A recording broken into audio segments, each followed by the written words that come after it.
Now these are some of the images I took many, many years ago, 40 years ago almost.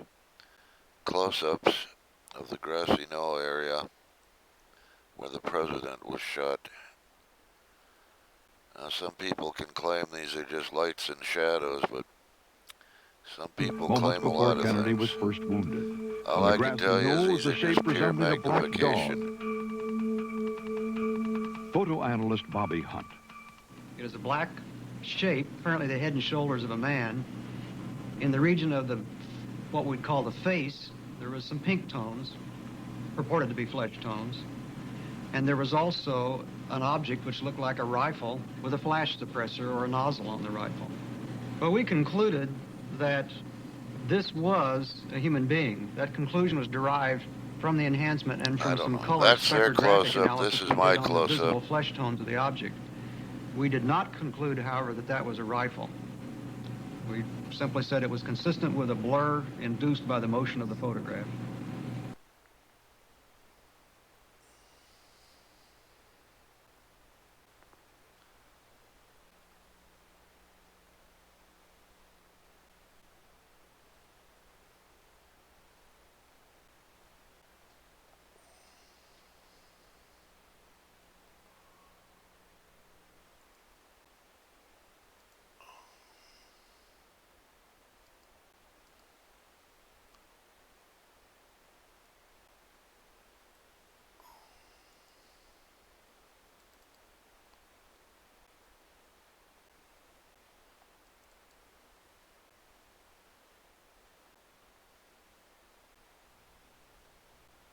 In a position that was closer than anybody else, just from by happenstance, that allowed me to look for some period of time at the president's head wound. This was a suspicious image as I was focusing on near the back of the wall. Perry, who was enlarging the wound in the neck to do the tracheostomy, told me that the small wound in the neck looked like an entrance wound.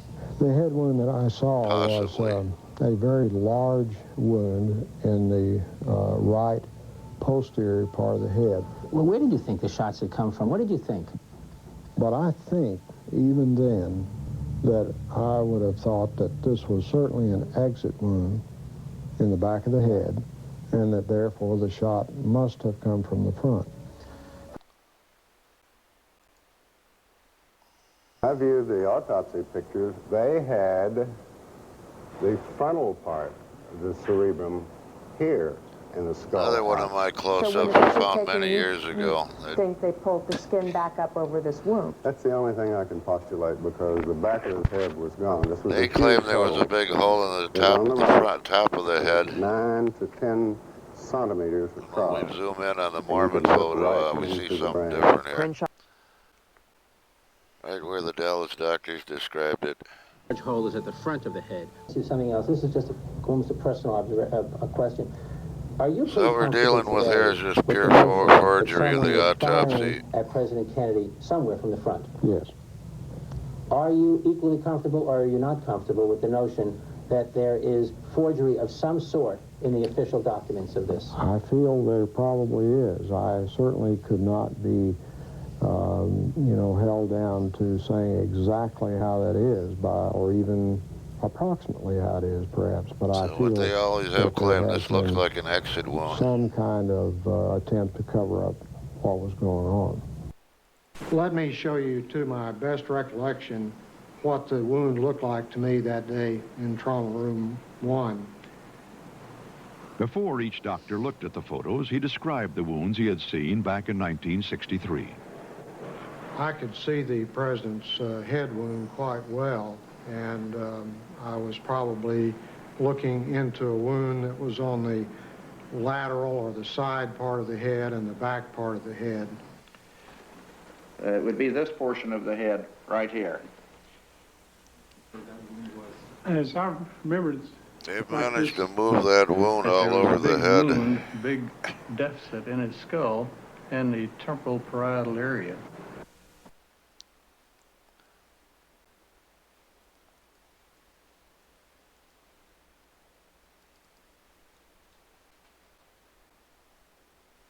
Right. He died of a gunshot wound. in the brain of a bullet right through the head. John Kennedy was obviously shot from the front. Everybody knows it. Virtually everybody in Dealey Plaza rushed to the Grassy Knoll, where they heard the sounds. It came from a fence between the book depository and the railroad track. From behind the overpass over there, triple overpass. Right over about 20 or 30 feet from the other end of that little picket fence.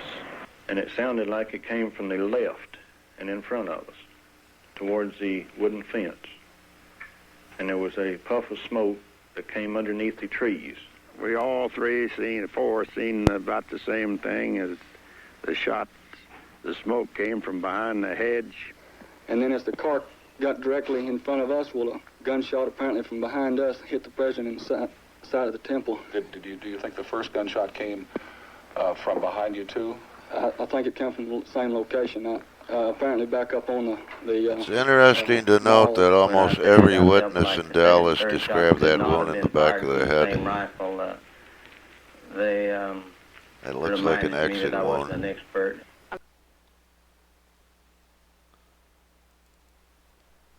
So what is this image again? The exact moment the fatal bullet struck the president in the head. Right here. Some believe that one of these shadows may be an assassin standing behind the fence. Lee Bowers, a railroad employee who was working, fatal bullet struck the president in the head.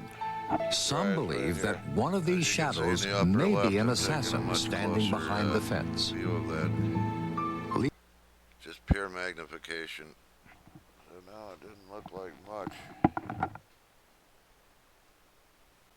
Some believe that one of these shadows may be an assassin standing behind the fence.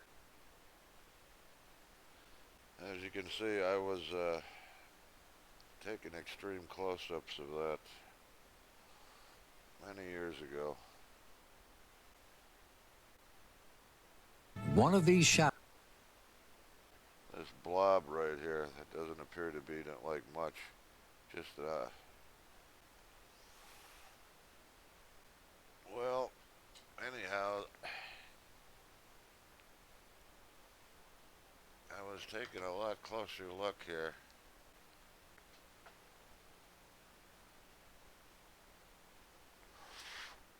Let's see if you see what I saw.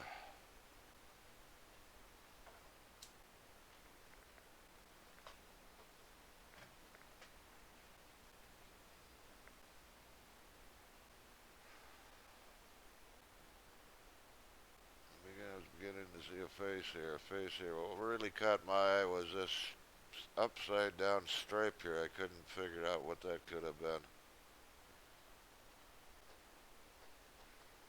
So I was looking a little closer. So that's a little closer up of that image right here. As you can see, this is on the, this is picked up on television as they zoomed in on the Mormon photo. This was in a book, double page enlargement.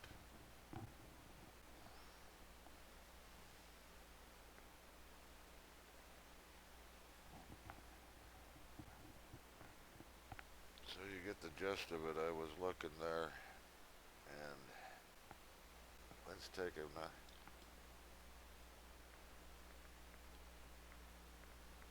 So it was after I found that I decided to look closer at the president extracted from that.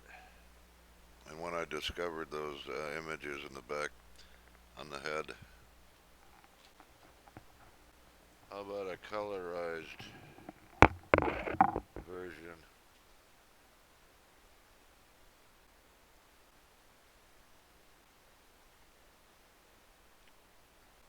One face there, one face here.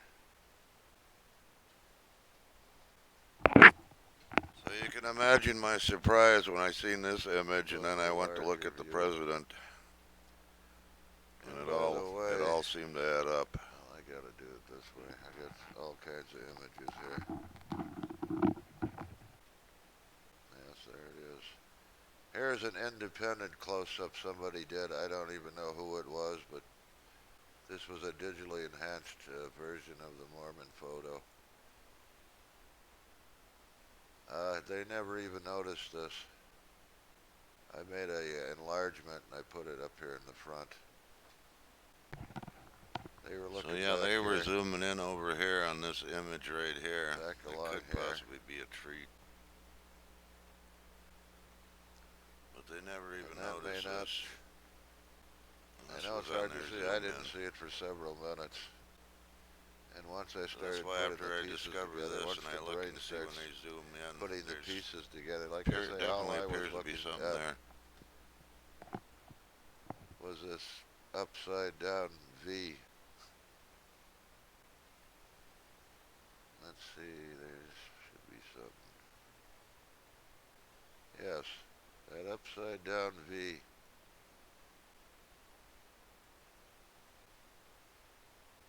And then I noticed there were a few others. There was this, what appears to be a circle here,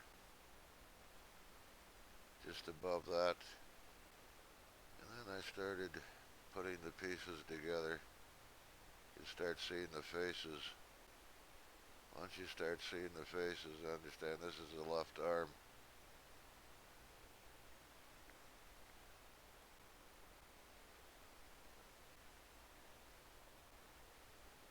That's the History Channel. That's close up.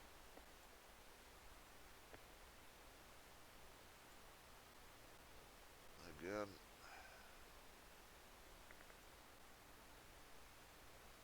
I'm losing my...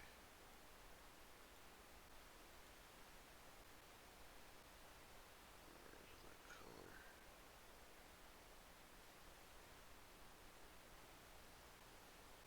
There's the colorized.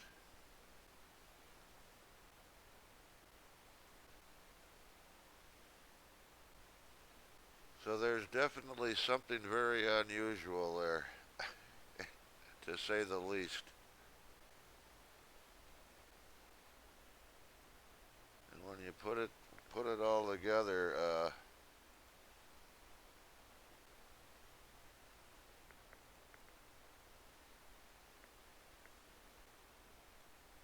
can find that one again. Well, anyways, here's an even more extreme close-up. Let me see if I move that in a little.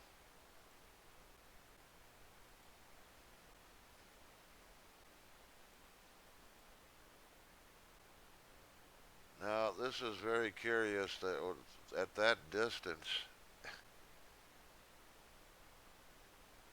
I mean, it's picking up this, and it does look like some writing much similar to this.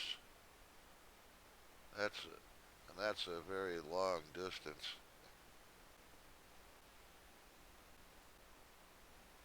But anyways, I can't get this to work.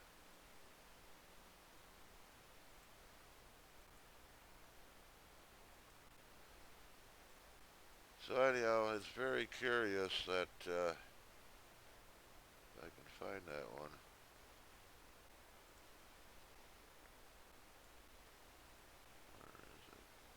It's very curious that you'd have two images like that found in this one photograph. And not only that, but an image like that also. Now, anyone who image over here on the right was found by Jack White and Gary Mack about the same time I found this image, but they got... And as far as I'm concerned, this makes more sense than it showed up on The Men Who Killed Kennedy, and I thought it was going to be this one, and nobody ever knew. I had this image when they released this. So not just one, but two. Very curious.